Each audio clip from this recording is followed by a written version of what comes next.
He's telling us to get going. Right, no, I was just starting the recording. Nobody's on Zoom. Okay.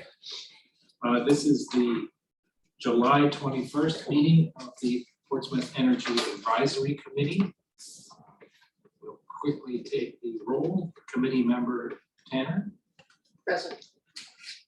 Councilor Cook. Here. Committee member O'Brien. Here. Committee member D'Antonio. Present. Committee member Rooney. Here. Committee member Charette. Here.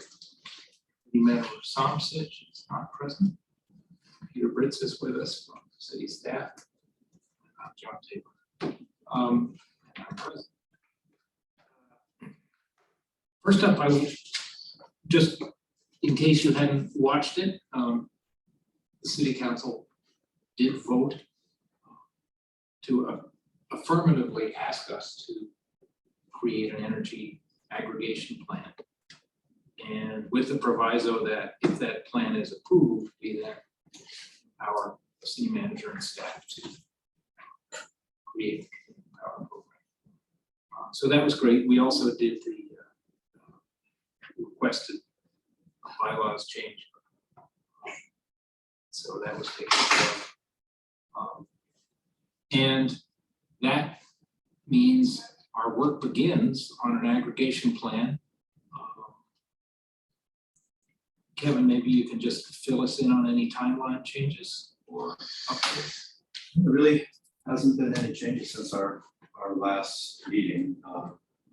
Really heavily in the throes right now of the short list of vendors for operation services for coalition, and getting close to selections and contract negotiation, et cetera, et cetera. And still on the schedule for implementation, next April or May. Nothing has changed in terms of the broader schedule. It's starting to get real now as we'll be bringing resources on board from the perspective. And there's a search committee that's been formed to start the process for a CEO and potentially some other reporting positions. Hey, how's it going? But so yeah, no substantive changes since our last. Kevin, I received something in the mail saying that PUC was still sort of in quandary about what they were doing, and the decisions that needed to be made regarding power, but. Oh yeah, so yeah, the approval by the PUC of the rules was deferred. I think it just got sort of a scheduling deferral. I don't think it was a very particular issue. And the decision is due next on the 27th. Then there's a kind of that's like the initial decision, and then I think the final decision is sometime in August. But the coalition, based upon that movement, didn't think there was any impact on the critical path of their schedule. Certainly they'd like to get it done, because the partners that they're going to contract with, whether it's in the customer care side or procurement, et cetera, they want to know what the rules are. Rules of the road. Those folks haven't been brought on board yet. But, so I think if there's any further stuff that should start to become an issue. Clifton, people doesn't think he was comfortable with the movement. So we put a timeline in to the council packet, which shows us finishing up the aggregation plan at the end of the year and bringing it to the council early 23. It'd be interesting to see if the PUC drags its feet long enough. We could be the first one. That wouldn't be good for the state. So, that's the work ahead of us. We'll talk about that tonight. The other big happening since we last met was we did have our event at 3S. Thanks to everybody who was part of that. In terms of it went pretty well. It was a lot of innovation. I know that the counselors who were there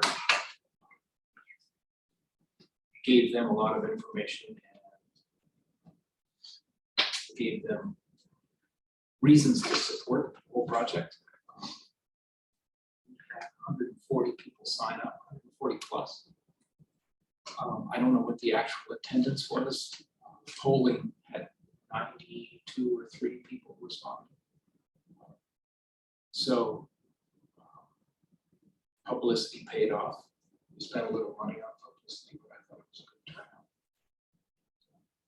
And I was really intrigued with the poll results, which I closed for. Now, it's obviously a small sample of the city, and maybe a environmentally motivated portion of the city, but there was strong support for. 51% said they wanted to pay extra for 100% renewable power. 75% said they would pay more for 100% or somewhere between 50 and 100%. And there was not a big groundswell saying, we just want this to lower rates. Which was interesting. I think it's worth some kind of survey again that's more broad-based, perhaps. Seen that in Keene and other cities to really get a sense of where the public is, and then come back with a plan that meets the public desires. So we can look forward to that in the fall. But my hunch is that the interest in renewable energy among the residents is pretty strong.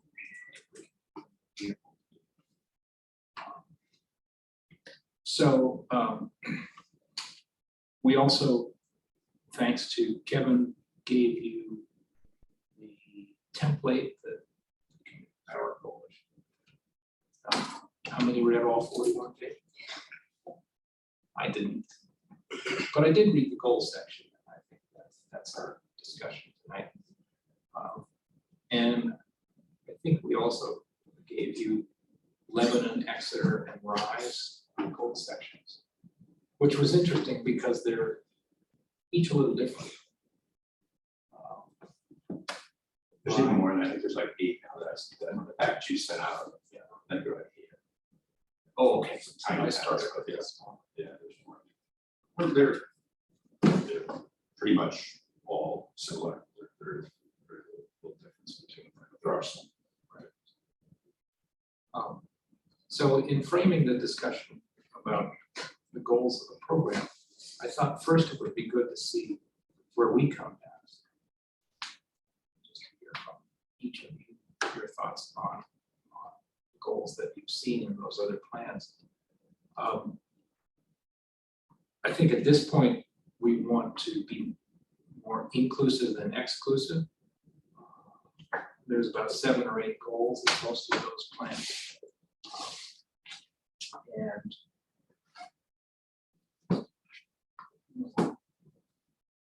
I think it suffices to name all of those goals.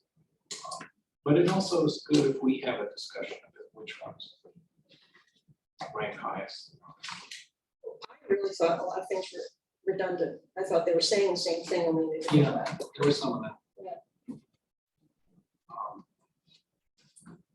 I tried to boil it down to more of headline style.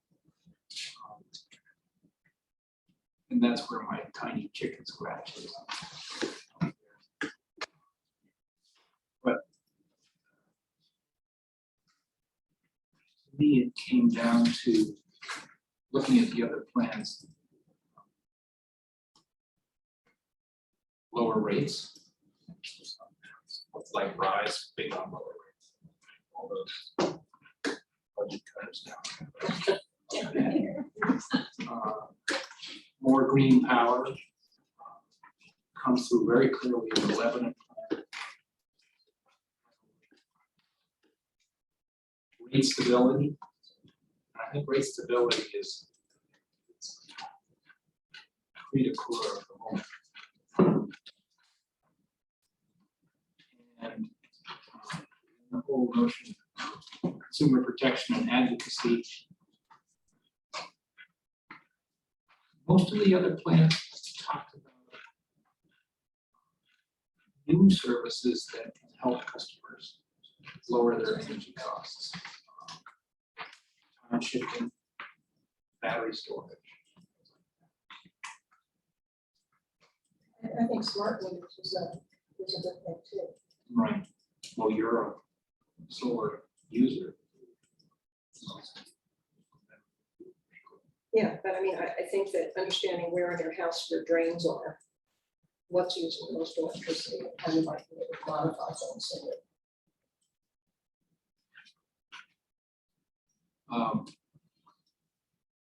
And then a number of the plans said one of their goals was to foster creation of clean local power generation. Solar, wind, hydro. That really is another way of saying that local energy generation makes us more resilient.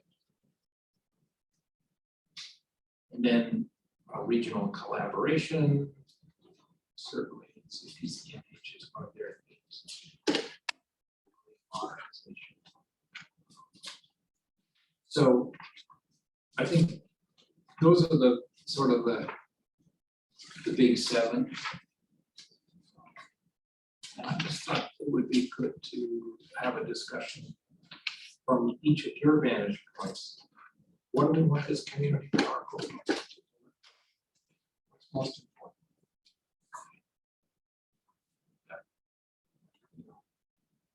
I'll pull back and let's just hear from each other. Mr. John. well, I think I have the 7 things that you were talking about, except I just condensed it. Right. The things under different headings. I sort of did them in what I think might be the priority, like the first priority, competitive rates and expanded choices. I think that's what people think about when I think of Yes, so, and I noticed in yours compression of them, you put competitive rates and more choices into one. That's it.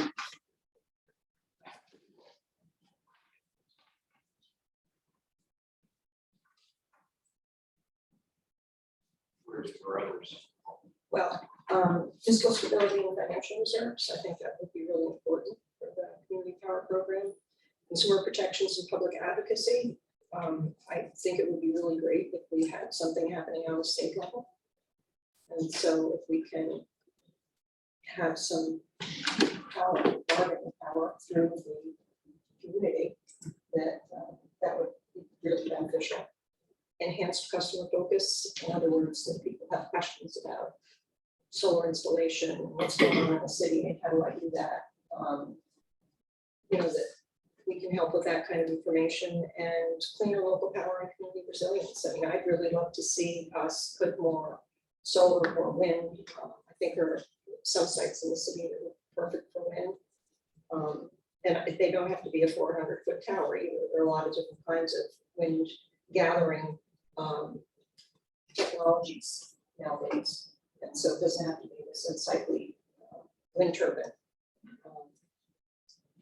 But also, storage, I think is going to be really important, especially microgrid development. Maintaining our resilience through having critical infrastructure supported by microgrids. Right. And it's difficult for the local consumer to get rates based on time. Use community power to deliver that. So storage is worth it.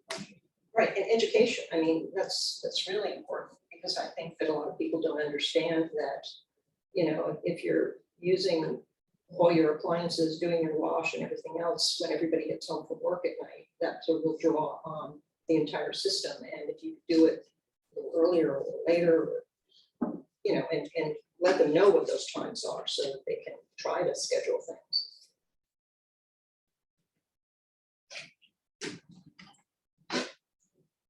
What happens when you're running 24 hours a day? Oh, Is yeah, that that right? happens in your house. I'm like, That's myself. it's a blended. Well, you know, we have a great water system. And we use it, Yes. we capture it and Yeah, then reutilize it. Yeah, well, all kidding aside, Alice, I think it's a great point, because I don't think people understand that there are these sort of different rates. Yep, okay. So Allison, this review that you put together of goals of Portsmouth Community Power, I really liked. I think the things between everything that we've learned over the last several months and then some little nuggets that came out of the community event on June 29th. I think, and it is sort of what everybody's talking about right now is sort of rate stability, and I think that's going to become even a greater issue in the coming months, in the next year or two. So rate stability combined with getting towards cleaner, greener power. And I think one of the questions I wanted to pose to this group is something that you said in your very first bullet, Allison, about, you know, is there a tiered system with percentages of fossil fuel and renewable energy sources? Because I think it's gonna have to be a tier or a phase in or phase out approach for Portsmouth, because right now, if we want cleaner, greener, and then gosh, local generated power is a whole nother several year endeavor, and we need to build reserve funds to do it, whether it be us or through CPCNH. There has to be an understanding that it's going to be a phase in, phase out situation. So how do you see that tiered? Yeah, it's in the first 1 or 2 years, and I know the utilities have procurement standards already for this, but Portsmouth sets a goal that in years 1 and 2, we have a blended, we're trying to get to 25% renewable power, or from renewable sources versus using fossil fuel based power in years 3 and 4. I don't know if it should be something that prescriptive, but I also think it sort of sets, it's a reality check, right, for the consumers. I think utilities, it's already, much higher than that, no, it's a right? ladder approach already, the state requirements, right, it's where it's 25% now. Next year it's 26, 27, each year it goes up a percent, something. In terms of the default. Right, so I don't know if we wanted to think about mirroring that.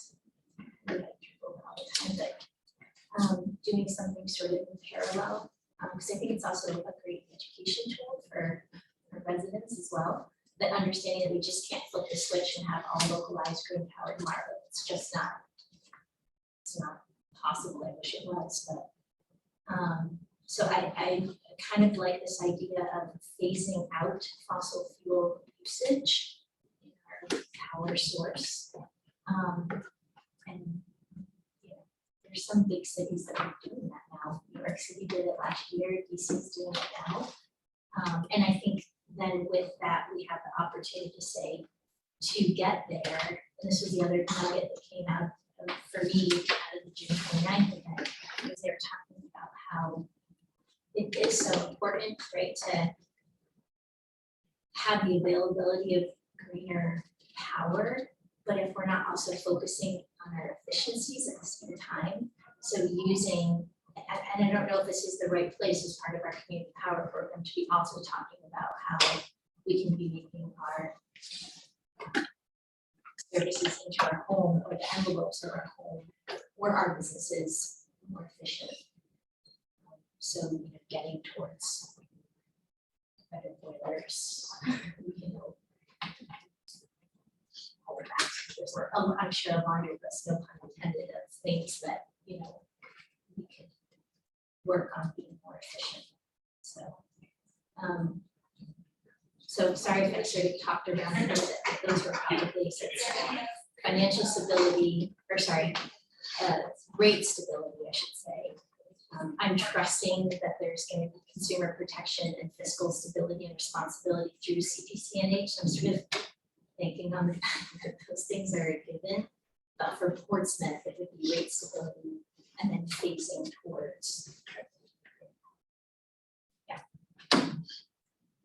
And did the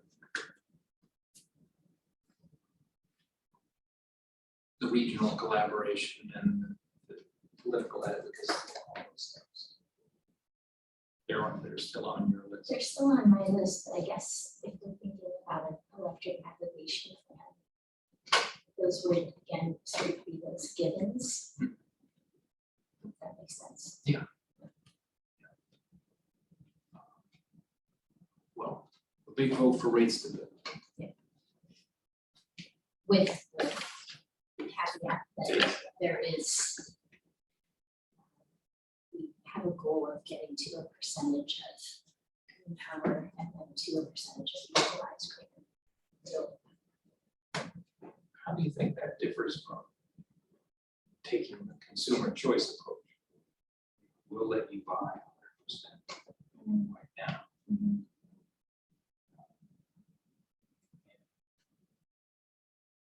Putting it in the hands of the customer. Because I mean, you could do that for power that's purchased in the city. You can kind of dictate what in terms of the residents, I think, the choice, right? You have a menu of options that for those who want to choose. Do you think we need to specify increasing the amount of local renewable resources we're using versus Texas? Yes, very much so. So that was when we're looking in Enfield, they had cleaner local power. several cities did. And I think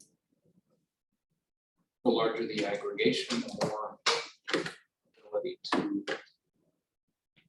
create a market. should we define local?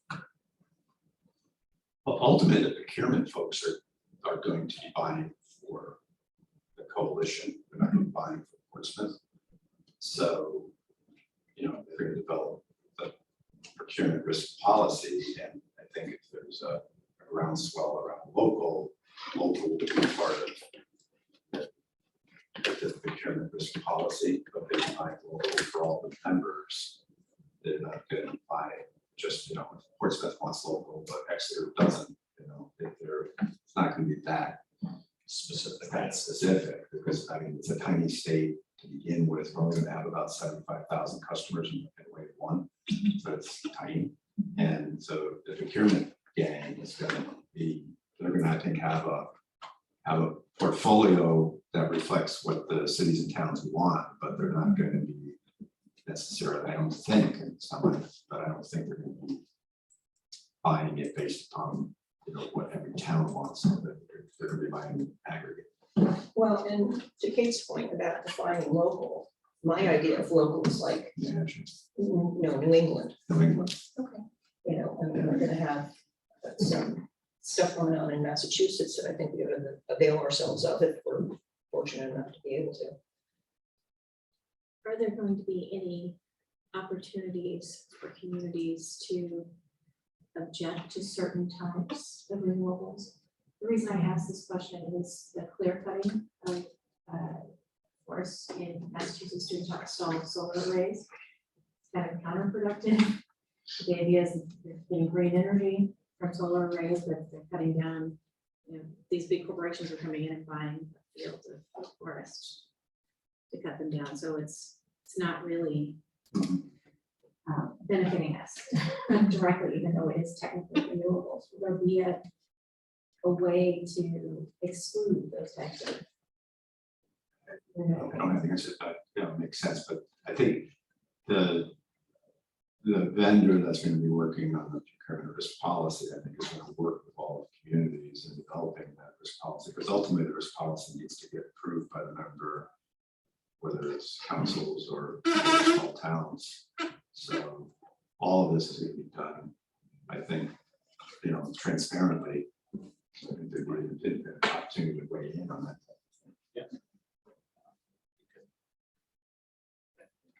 Find other like-minded cities, towns. So I think the local generation, it's hard to see a clear path for them unless we look at the local. Just got a clarifying question. So these goals are, there are certain things that are sort of out of our control. That's what we're talking about, like the aggregator, like not buying from a certain solar, a specific solar installation. That won't really be Portsmouth's goal. But it seems like the local, like putting in an array at, the city yard, that I was thinking of would come out of what we, over the years, we're gonna accumulate a reserve fund, right? That we can run efficiency programs or potentially help to fund for local renewables. I mean, but they're kind of two separate things. Yeah, Kevin, does the reserve all live at CPCNH or? Yeah, that's another, the whole cost sharing agreement is one of the other big policies that we have to establish as well. So I don't know where the reserve sits. And the reserve can be used for different purposes, for projects, as well as, I understand, during periods to help stabilize rates, if it needed to be tapped into, like we're tapping into strategic oils. Theoretically, we could also add a couple of mills on top and create our own local. That's reserve as what I'm well. Yeah. So that Right, and that could be used for energy conservation or solar projects or education. speak to the question about local. Generally speaking, the rules around the RPS programs is that you have to be deliverable into the New England control. So New York works. That's about it. Just I can because- think of the report. Right. Not Canada, not New Brunswick, and that's it for neighbors. So I think if we were to specify that it be the kind of renewable certificates that are generally eligible in New England states, I think that Yeah, that's a good, it's within New England or. yeah, I think that's a good clarification. Moreover, to the extent that we have the ability to structure a portfolio where we've got maybe just some basic service for your rates and stability objectives perhaps, but we do have an objective to try and procure some green power. If possible, I think it would be good for us to specify that we'd like to buy bundled energy and RECs, if possible. I mean, it's okay to buy RECs from just anybody. But if we want to develop local-ish sources, then I think you're talking about a bundle deal. And not trying to tie the hands of the PM, but if there's some way to structure objectives or preferences, guidance to the PM as they structure the portfolio, trying to have some kind of carve out for truly green local power, I think would be a nice objective to at least float and see if it's got legs, see if we've got support for it. Yeah, just because, peeling apart the energy from the RECs, you can sell the energy into the market, bottle that up, it's however you like. But I think that the real value is when you do it in a bundle way. Bundle meaning partially RECs, partially directly. Yeah, if there's a new wind farm out there, the wind farm is gonna market its products, and it's got, a handful of them. But if we're gonna try and enter into a supply deal with that facility, we wanna buy their energy and their environmental attributes, and then we can say, yeah, we want green power. Because the RECs are really just a financial thing. kind of exist anywhere, they're fungible, you know, I'm in a bundled way. I just feel like you go a little bit further. Yeah, and that's also using the aggregated demand to stimulate creation of more.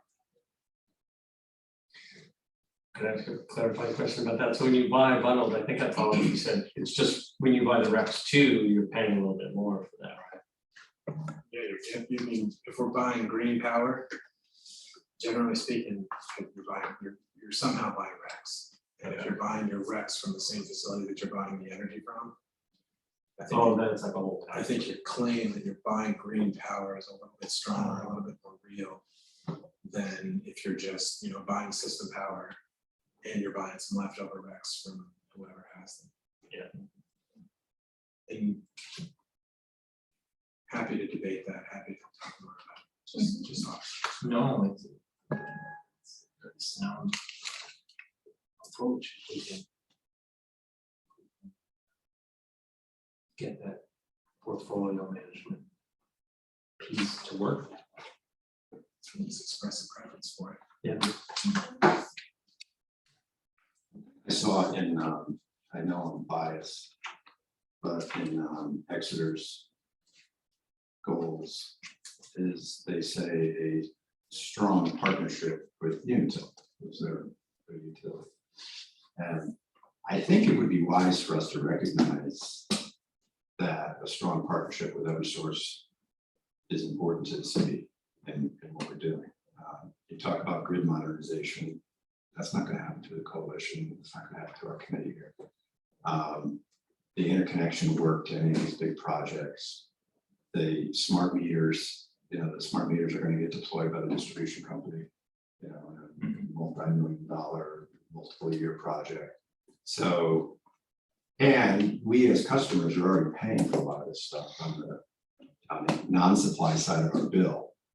And I don't think all of our objectives in this document just have to be what we're getting out of the coalition. It's really what we're trying to get out of, you know, a community focus on energy. And some of that, I think, is coming through a continued strong partnership with your local utility to leverage all that they do and the capabilities they have, and not to alienate. Sometimes I think some of these programs, it's like, you know, all right, we're going to cut the cord and we're going to be, you know, we're going to do it all ourselves. And I think that would be a little myopic not to, to recognize that we, as a city, should, I think, vocalize that we can have a strong partnership with the local distribution. Right. And I was glad to see Exeter had that. I tend to agree with you, but we heard there's a perception out there that the local utility is not a partner. Yeah, I think we should try to we should encourage that. And I don't think the coalition. We're probably on the same page. Yeah. I think the coalition is trying to steer away from, I think have spoken that voice for a while now that they're kind of becoming operational. They realize there's a partnership. Right. And I'm sure Eversource at times hasn't made things easy for the coalition or some of these other things, but I like the fact that I saw Exeter had that in it. Yeah, no, I think it's at the same time, you know, advocacy in Concord to get interconnects to be as easy as possible, things like that. Yeah. That's important. Because we're, as a state, fine. Absolutely. Woefully fine. Yeah, I can guarantee you the AMI will done in Massachusetts and Connecticut, whatever source further up here. Yeah, that's just, it always seems that way. AMI is, Automatic distribution infrastructure. Maine got it paid for it in 2009 with the ERA funding. It was smart one for federal money. Whole state has. So when we're talking about smart meters, right now the meter system is a drive-by radio system, and it's called AMR. It's a radio signal. It's not too smart, but but the advanced metering infrastructure is something I think is on the horizon, but it's probably several years off. And helps facilitate the time of use rate. when we're talking Sure, if there's a technological way for that. to measure it. Kevin, are they doing that in Massachusetts? I think both Massachusetts and Connecticut, they're working with the respective PUCs. You know, yeah, they're trying to get support from the PUCs because it's a huge capital investment. Yeah. So who else wants to speak to what our goals ought to be?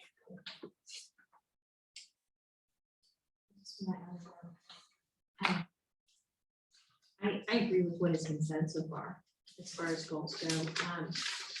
I do think that after residents experience this huge increase that we're gonna see starting August 1st, right? That there is going to be a lot of interest in lower rates. And people are going to see community power as a way to lower rates, not just stabilize rates. Because this increase is so significant, I don't think we're really going to understand the impact it's gonna have on our residents for another month or two.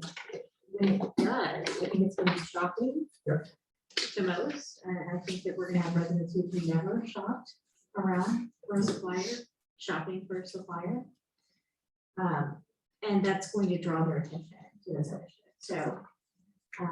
So it's something that we need to think about, however we set our goals and our priorities, that we are going to have a lot of residents that are looking for lower rates when we finally have the opportunity to launch the unfortunate. And the thing is that their contracts will lock them in for a certain period of time, and 6 so months. when we move forward with our plan, there may not be a lot of people that are able to switch. You know, a friend of mine recently had a letter in the Portsmouth Herald, which made a lot of sense, but in fact, was not what the way it works. So he said, look, 50% of New Hampshire's electricity is from Seabrook, nuclear power.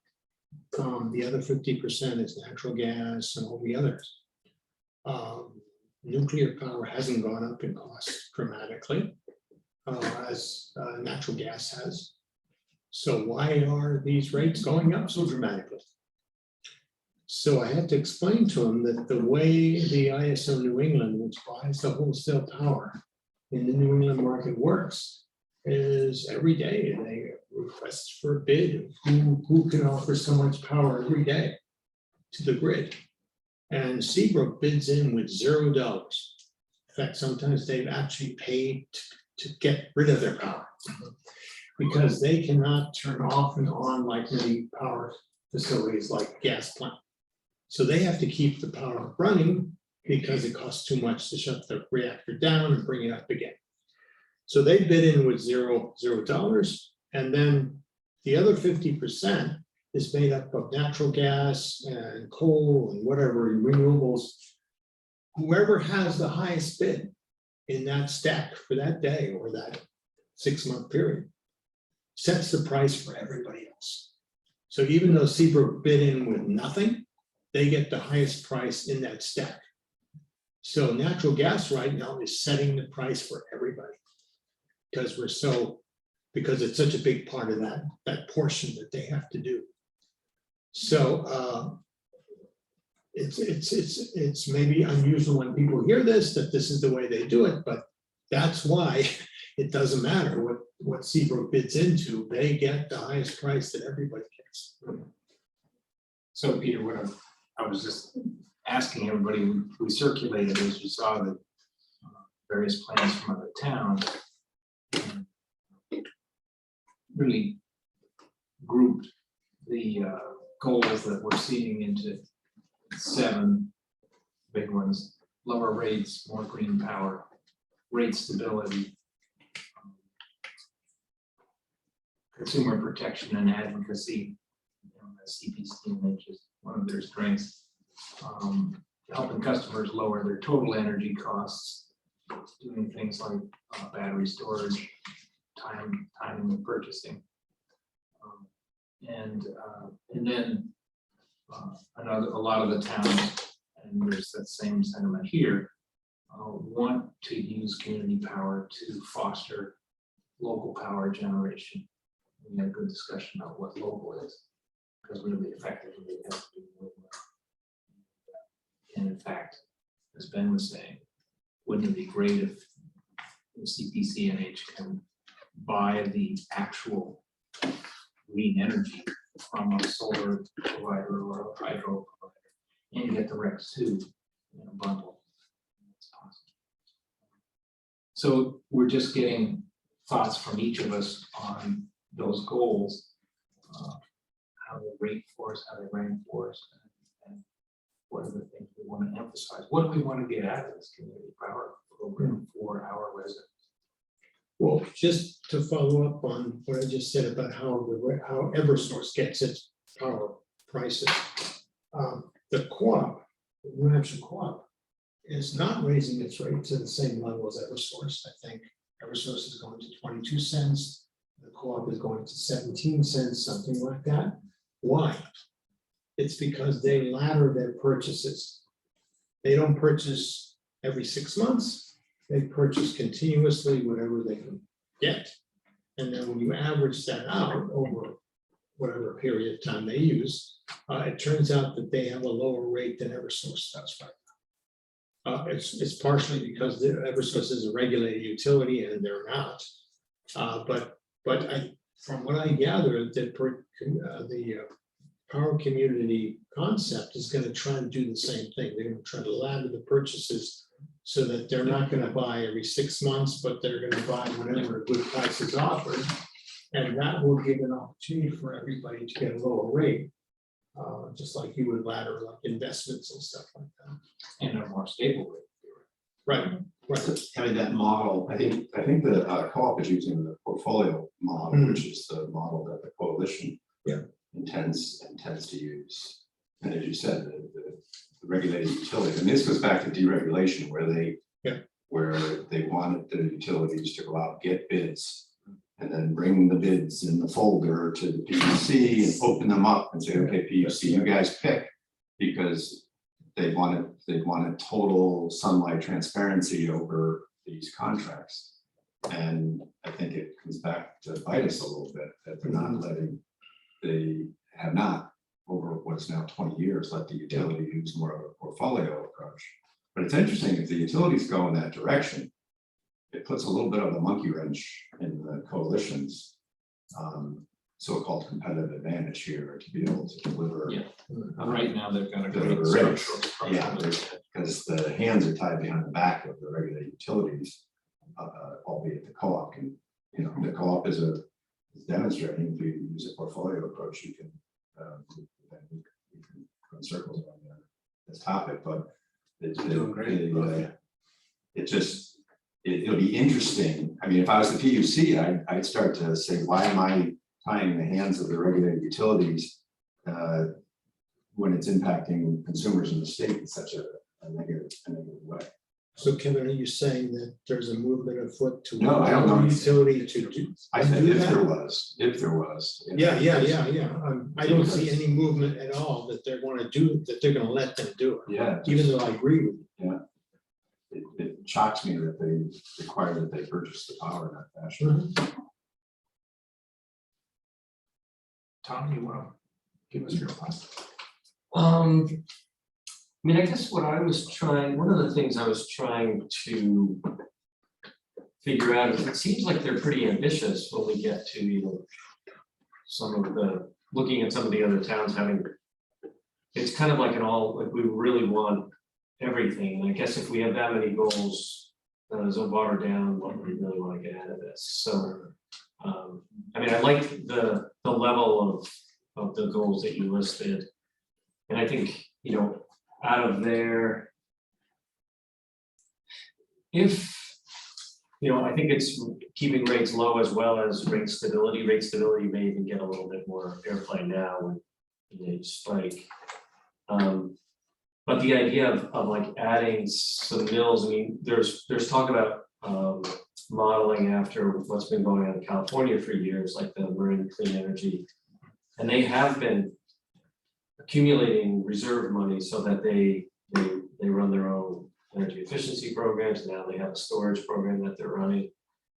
And that, I think, is kind of exciting.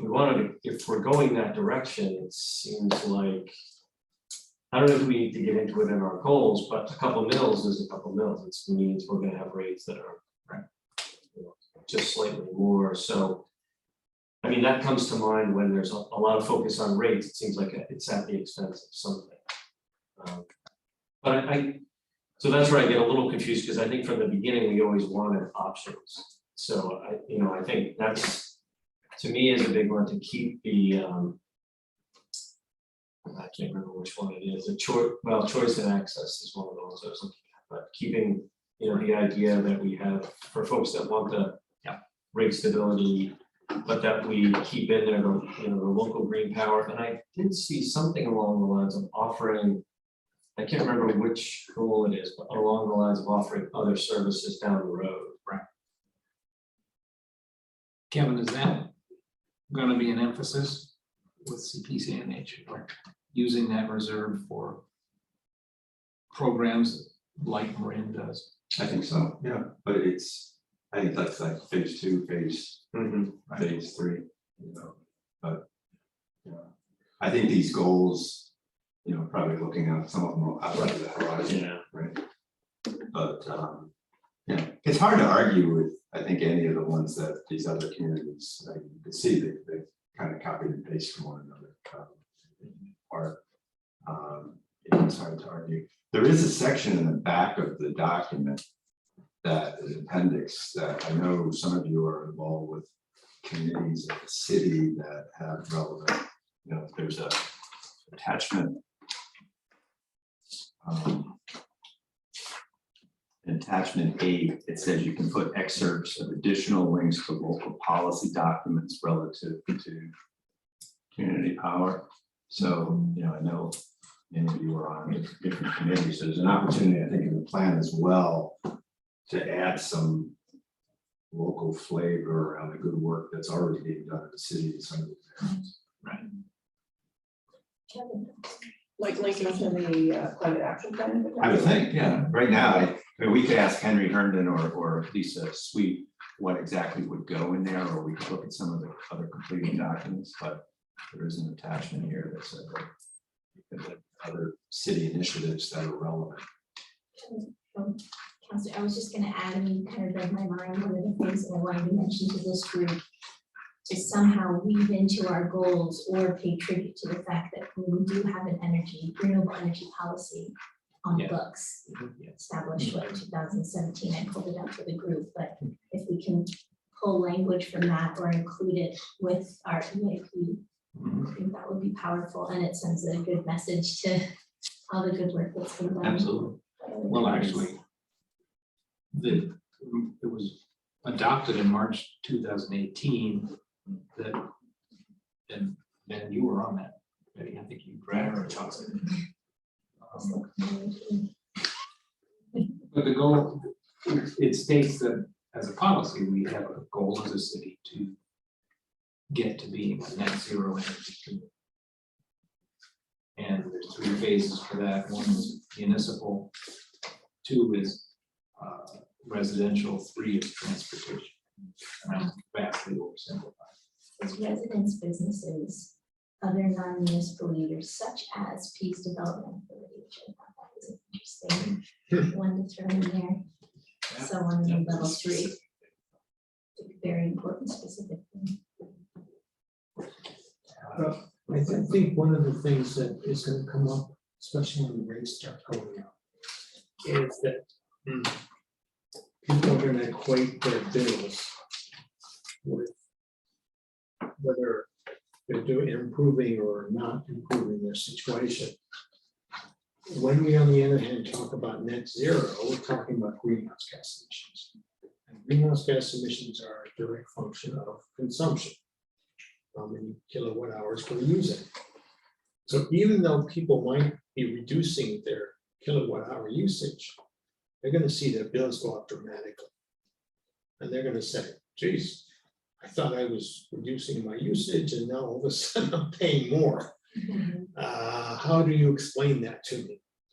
So it's almost like it would be a good idea as we embark on the beginning of this process to have kind of an inventory of the greenhouse gas emissions or the usage that's linked to that before we start talking about prices and rates. Because people are usually just think it's the same, but it won't be the same, not with a dramatic increase like now. It will be very dramatically different and people will question, if I'm reducing my energy, why am my bills going up by double? Doesn't make sense, right? But in fact, that can happen because it's not just about greenhouse gas emissions. It's also about, the fuel sources and the price of fuels, the volatility. And I don't think that most people are conscious of that. But if we can start laying the groundwork by saying, okay, your consumption is one thing, your price that you're paying is a different thing. And we're trying to reduce consumption because that reduces greenhouse gas emissions. And ultimately that will reduce your price. But the prices are not set just based on whether it's a greenhouse gas emission or not. It's set according to what the fuel mix is. Yeah, and we're gonna have some whiplash around that for 6 months. Yes, yes. No question, but that also is gonna motivate consumers to want a local choice. Want something, Right, want more options. right. So Tom, I was hearing you say that you're looking at Allison's summary, and you're concerned about having too many too diffuse goals. And what are the most important ones? Yeah, actually, I was thinking Allison's was a nice number. I mean, there were some that were, 3 times that, that went on for a couple of pages, and it just seems like I think we're better off Right. narrowing a little bit and going with what we're. And that clarifies it. So 11 was what one was 3 pages long. yeah, I was like, it would be nice to get all of that out of there. Cliff wrote it. 43 pages.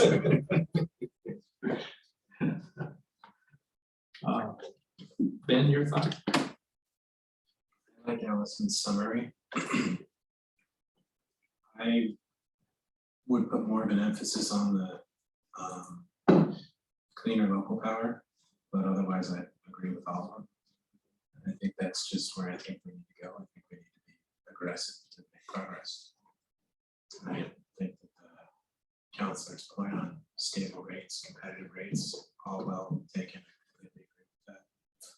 But I was just gonna say I want to buy some green power. So Yeah.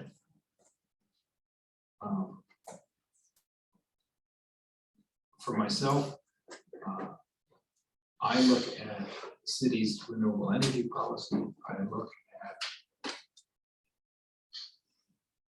what our little mini survey, the 29th told us, and I think more green power should be a very clear goal. And not, perhaps not blended with other goals, but stated separately. And I also think rate stability is a really good goal because I think it's the structural advantage of the CPCNH portfolio model. And rate stability is also fiscal stability, having reserves. So that's a very important goal. And I agree with Allison's summary of the others. It's sort of the Goldilocks list. It's not too long, it's not too short.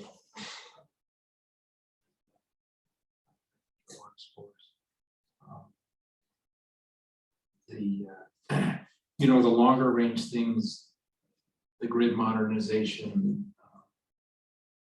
And some of the more advanced services, such as we're seeing in Marin, I think it's worth putting those down. Because it aligns with what we're doing as a city on climate action, it aligns with what other organizations like Clean Energy NH are really pushing for. It aligns with what CPC&H will be pushing for in Concord. So, I think that regional collaboration is a big thing. You know, being a small state, trying to get more and more cities and towns to speak with one voice in Concord and try to get things, whether it's regulation changed or capital investment on part of the distribution companies that folks are interested in, whatever it might be. I think there's real power in leveraging the cities and towns. how about your thoughts? Yeah, I just wanted to add on to that. Some of the things in Allison's list I think are important, but we already have a consumer advocate. We already have utilities trying to put in new meters, trying to do microgrids, et cetera. So to the extent that we can use the education function, because I think customer focus, to try to educate people not only about marginal cost pricing, Peter's talking about, but what services are out there. Just having people be more engaged and availing themselves of what's out there. I think would be a good thing. This seems like a really great platform and opportunity to do that. The education. I think in the energy efficiency area, I mean, even as lame as the energy efficiency programs are in the state, they're there, there's some things, and as a city, the more we ensure our residents know what is available. It might not come through the coalition, it might be through the distribution company, but we're paying for them in our bill. So folks, take advantage of them. I think it's important that we not lose sight of what you did highlight under consumer protections and public advocacy, infrastructure investments or grid modernization, because we can't ask our communities to improve transportation, move to electric vehicles if we don't have capacity for every household to have electric vehicles. And so we have to be thinking about that bigger infrastructure investment. And I realize that Eversource is moving in that direction, but they're a lot slower than sometimes we would like. I was thinking that we could tie together the two things that we just brought up. So maintaining a strong relationship with Eversource and to enhance grid modernization, potentially as a line item. Smart meters, et cetera. Interconnections. John, I just wanted to remind people too that, especially now with the volatility in fossil fuel prices, specifically natural gas, that green energy is zero fuel cost. Okay, no volatility in the fuel costs. Once you've installed the solar or the wind, the cost of the energy is zero, versus coal, oil, natural gas, all that stuff. All the volatility is now very clearly in driving the marketplace. That goes away with green energy.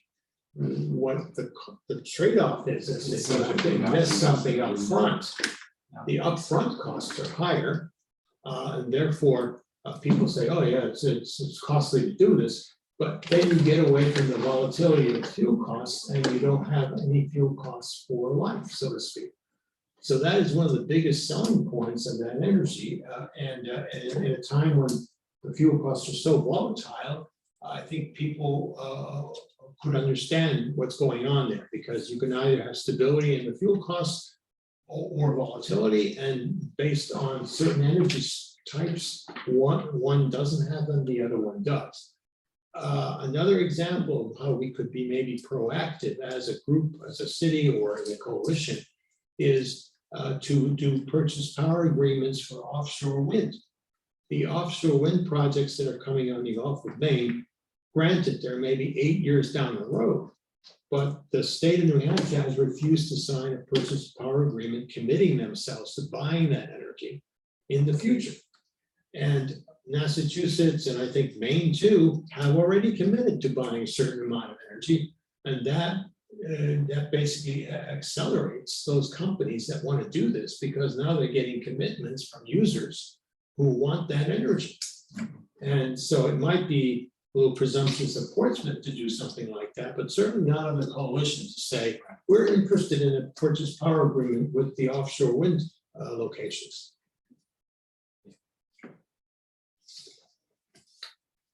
We haven't heard from Kevin. The list, everything, I can't disagree with anything. It's all desirable. Any that rise to the top for you?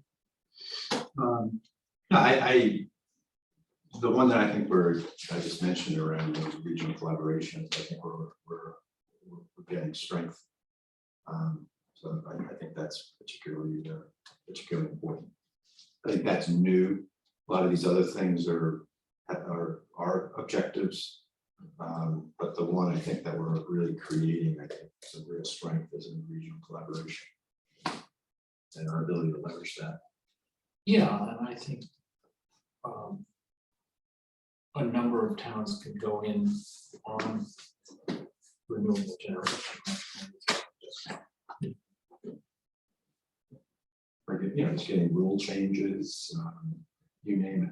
I mean, there's groups out there, New Hampshire, like Clean Energy New Hampshire, that's been doing things over the years, and other organizations, but I think that the actual city and towns in the state kind of locking shoulders on topics, I think that's can really make a difference.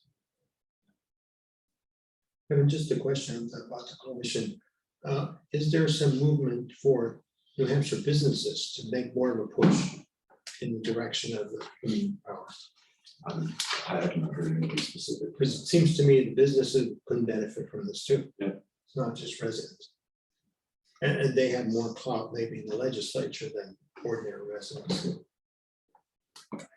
Peter, I pitched to board member of New Hampshire Business for Social Responsibility. Feature this. Yeah. That's, Oh, great. didn't make the cut, but we should keep trying. Yeah. I mean, it's money. Okay. And it's long-term future plan.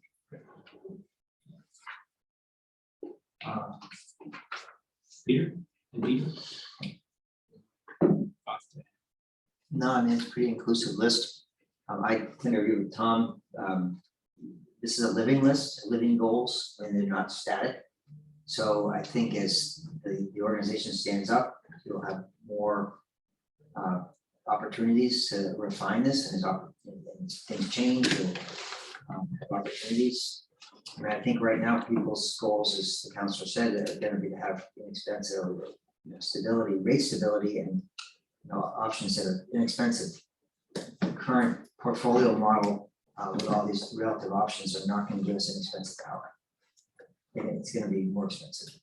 And it's not bad. It's just an acknowledgement that it's going to be difficult to provide multiple sources of green power and do it inexpensively. It's just challenging. Oh, and I think that. So I think it's just an acknowledgement of that. But a goal having lower rates, that's a goal, these are goals, so I don't issue that. Yeah, and we've seen a number of these towns try to create a rate tier or an option that is just Yeah, stable. lowest price. Yeah. And I think in Keene in their survey, there's like 15%. So in the city, you say, I just want the lowest rate. They get served with an option to do. Peter, haven't you negotiated for the city at a lower rate right now for electricity? We currently have a very good rate. We just completed negotiations for 24-25 season or years, and the electricity went up 66%, so it went from 6.8 to 11.2. 11.2 is just Great. it's half the rate that Eversource is gonna charge. Well, yeah, but it's still, you know, significant. And the drivers, as drivers, you said, is natural gas. Mhm. It's an international commodity. Yep. We have restrictions getting gas up to the northeast. Yeah. So it just impacts everything. But it's, But but we didn't negotiate a, you know, we had the standard portfolio, which is what, 35% now for green makeup? 25. 25. The renewable The standard? renewable standards. I think it's Yeah. 25. So we just went with that default. It wasn't a, you know, higher green oh, I portfolio. see, okay, so this is the default mix that The default. Eversource has. Right. So and it was, I mean, it was gut wrenching to make that commitment, you know, it But- was just, But you know, I think that just the. but it went up, volatility- you know, the futures went up right after we did it, because it's like this, like, okay, it was. I The can't believe that. volatility is pretty shocking because just a year ago, I signed a 2-year agreement with Direct Energy for 6.5 cents a kilowatt hour, all green energy for 2 years. Now, I got lucky because I'm in that 2-year period. Yeah. But just to show how volatile that rate is, I mean, they could offer me 6.5. And now here we are just a year later, and now the default rate is 22 or something like that. Which means that it's a very volatile rate. It's gonna Right. jump all over the place. Yeah. And I'm talking 100% energy, green now, because I was willing to pay for that, whatever it costs, and I was shocked to see it was so low. And what is it today, do you know? Like if you went out and did I haven't 100% checked. green I right did now. a 2-year, 6 months ago, and it's on 10.8. Okay, I did an agreement today, there was no green and 100% renewable plan. there was nothing offered. But No, what was the rate, just the the, best I could do was 13.51 For a 2-year agreement. for a 2-year agreement, but it's no contract. So I went with it to avoid the rate increase Mhm. next month, but now I've got to go hunting through every single supplier to see if I can find it, because no one had it. And what was the mix that you got? It's used to. I got the default, The default mix, okay. yeah, because I was on a green plan until November, Mhm. and then when the rate went up, they didn't offer me green plan then either. It'd be So- interesting to see what the coalition, because their stated position is they're not gonna go live unless they can beat the default rate. Right. And so it'd be interesting to see how much actual green is in the initial Mhm. options for the phase 1 communities, or if it's really just a heads up of, you know, their version of default. right, A they should little- hurry and a little launch, cheaper. because it's so high now. Yeah. Not as good as it again. But you know, there's something to be said for starting with, is, you know, starting a lower rate and, you know, maybe a little dirtier mix Mhm. to build, have success. Yeah. Build that reserve, get, you know, get the resources so you can do rate stabilization, so you can take these initiatives. So I mean, it's a longer vision, you know, we, all the reasons, all the goals that everybody's talking about are, that's what our goals are. We want to stabilize it, we want to be able to impact future, you know, infrastructure investments and, you know, improve the mix of available power. But it's gonna take a little while. And they want phase 2 to be below default service as well, so whenever Portsmouth, you know, we're going in the fall, so they're interested in those first 2 waves being better than default service, and then from there, who knows? But- Yeah. But the co-op is already beating that. So it's not a big challenge. It's been done. But that's what I'm saying, it's not necessarily gonna stay at 22 cents either. Well, that's true, that's true. But on the other hand, it's not gonna stay at 22 cents like you're saying. It could go down. Yeah. And it could go down dramatically down. Because the market will react to this. I mean, people say, oh my gosh, I can get 22 cents. Hey, I can sell my power, which I didn't sell before because it was too expensive. It was like 18 cents, let's say, okay? So I didn't even think I could bid into the market. All of a sudden, 18 cents sounds pretty attractive, which it didn't before. So it seems to me the market will respond to these high prices, which personally, I think they're temporary, meaning maybe a 2-year period where natural gas is so spiking. But market is responding, trying to get other energy sources online to compete with it. And I think they're gonna try to beat that rate. we're coming up on an hour and 20 or so minutes. At the risk of being pedantic, I just thought I'd summarize some of our key inputs that we had on these goals. It seems like Allison, your list is a nice list to go with. You had emphasized competitive rates will be important. Emphasize fiscal stability and reserves are really important. And the customer focus, I heard you to say, how information to give consumers so that they can do things themselves. So customer focus really on the DIY aspect. Becca, you had this interesting concept of one of our goals should be a steady phase out of fossil fuels in the mix, similar to what the renewable standards are trying to do regionally. Rate stability, of course, very important, and grow voice for local generation.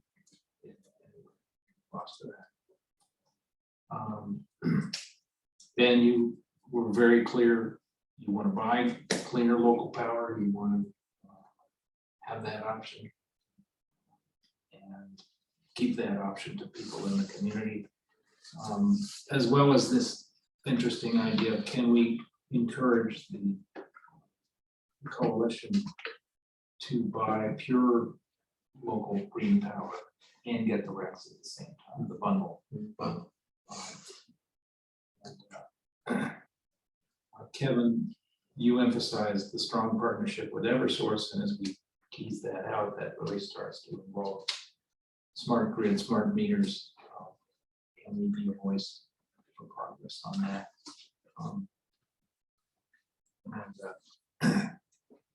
Tom, I think you were saying we don't want to have too many goals like some of these towns do. So we need a certain amount of choice for our customers.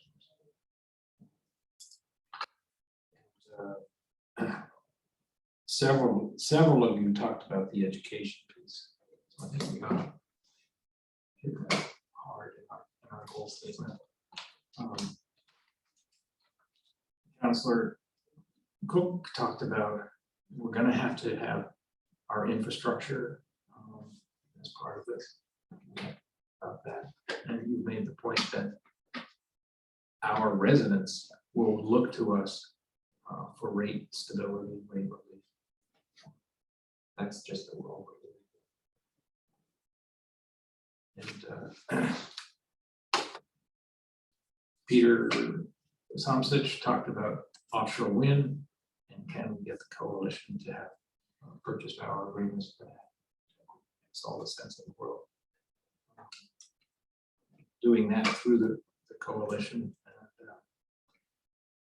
And Kevin, you emphasized that the regional collaboration, that piece of the goals is You know, I just wanted to mention one thing because I recently found out about this about a week ago on the Offshore Wind Commission.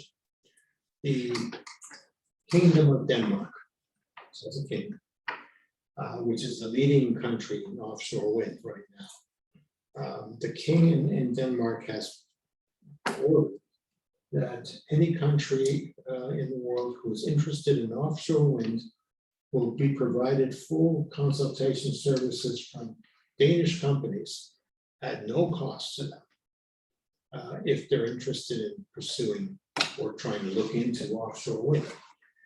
Initially, about I think a month or so ago, this offshore commission had said this, we just received this offer and this sounds really encouraging. And it was passed on to the state government.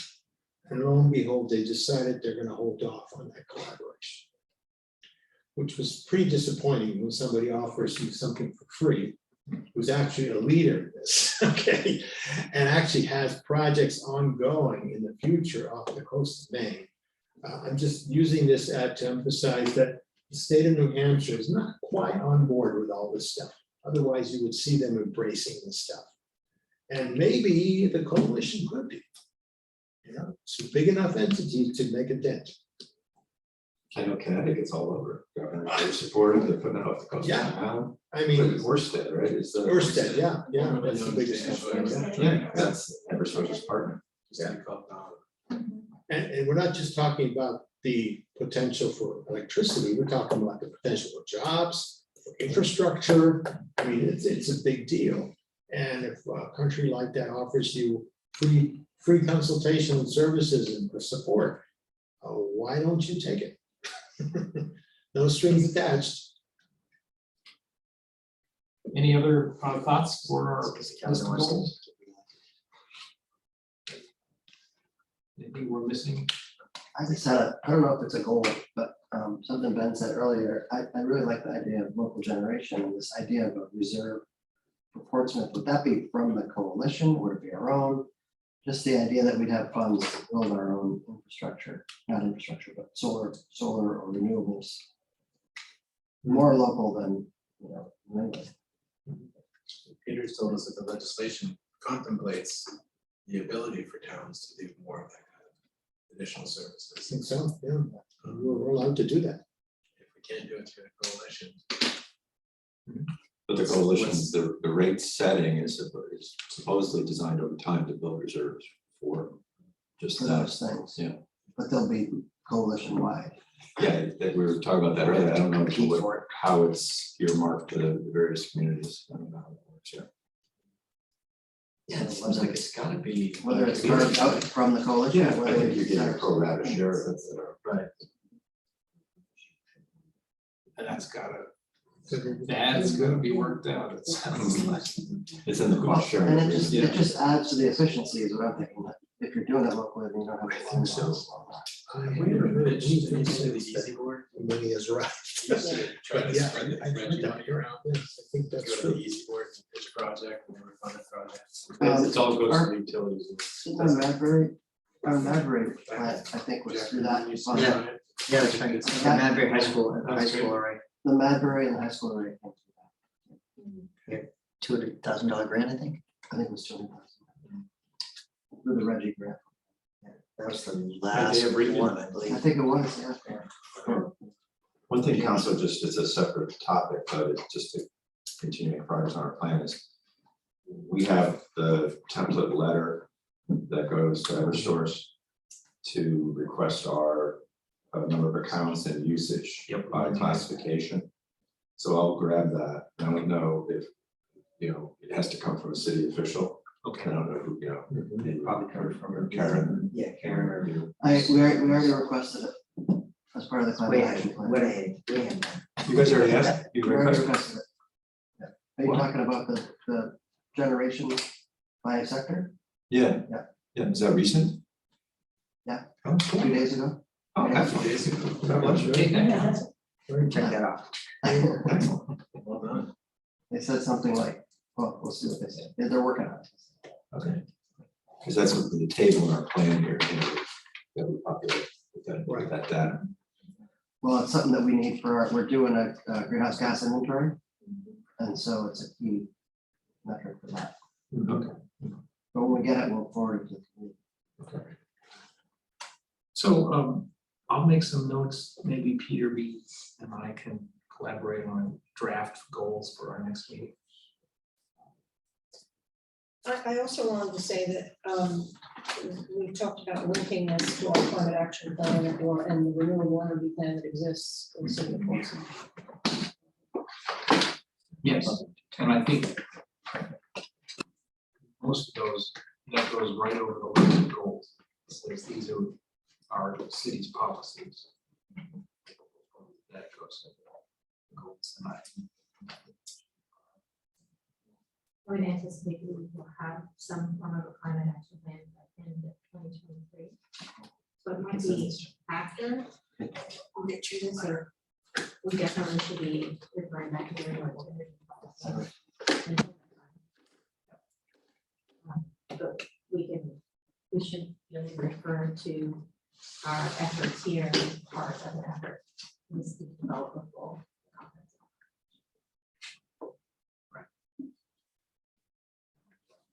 refresh, early next year. So can I ask the two counselors who are here right now, since I haven't heard anything, and I'm not that up to date and everything. Are there any plans for us locally to build any kind of renewable energy infrastructure, the solar array, besides the ones we already have? Nothing that we voted. Yeah, nothing. Because, as much as I like skate parks, and you just put $1.8 million in there, you could build a lot of solar collectors with that. I was just thinking about, a solar array over DPW's parking lot a minute ago. Give you some shade as well. Just, Shading, there's so many things that we can do. yes. They're not necessarily in the pipeline yet. And I think that some of that, this is my personal view, is being driven by the sustainability committee and developing the climate action plans, driving some of those infrastructure changes and improvements. But they have to get through this planning process and prioritize what we should be putting in the CIP budget. But some of those things do come up. We do have that fast chargers that we have budgeted for in the CIP budget. Not this year, next year. But some of those things are kind of piecemeal rather than in a comprehensive plan. And I think that's kind of this goal. If we can get in place a comprehensive plan, then we're spending our money wisely on those investments. Well, just to add on to Ben's comments about we want local generation if we can have it. And so we have to create something first. Right, and, unlike paving a street, there's a payback. The local middle schoolers put together some pretty good ideas just recently in the Yes, they last did. couple months. Yes. How to create some locally Mhm. renewable power. Yeah. And so is there any way of linking people in the city who are already doing solar energy? Somehow making that a part of the Portsmouth grid or something? I mean, there's already some out there. It's piecemeal because people have things on their roof or something, but is there no way maybe of identifying, we can identify them, we know where to look, PUC has all records, but somehow making that into some kind of a Portsmouth energy grid that could be used to build them. Like actual physical grid. Well, somehow to allow them to contribute into a bigger grid, but it be locally generated. That's the thing. These people are already generating local power, but they're doing it in small pieces. Sure. Aren't most of them grid tied anyways? They are right now, yes. So we'd have to kind of untie them and tie them into a new grid. I don't know. I'm just saying, it's already happening. And as I mentioned a couple sessions ago, if you're not collecting renewable energy certificates for your rooftop solar, then Eversource is claiming it. So, Maybe the net metering program, right? Yeah. Can you do with net metering? You can get a rec. Depends on the state. in New Hampshire.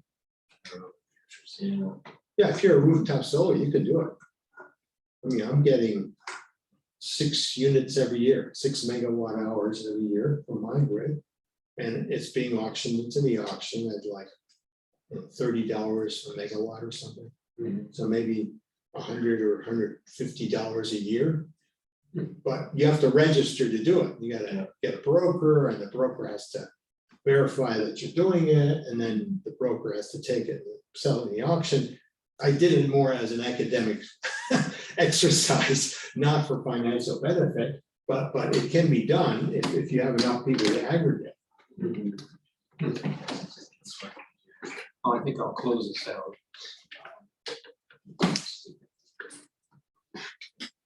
Officially finished, but we can continue the conversation without the recording. Motion to adjourn. Second. Everybody give it. I'll entertain a motion. So moved. Okay. Thank you. Second, all in favor? I- Bye. Thank you all. Thank you.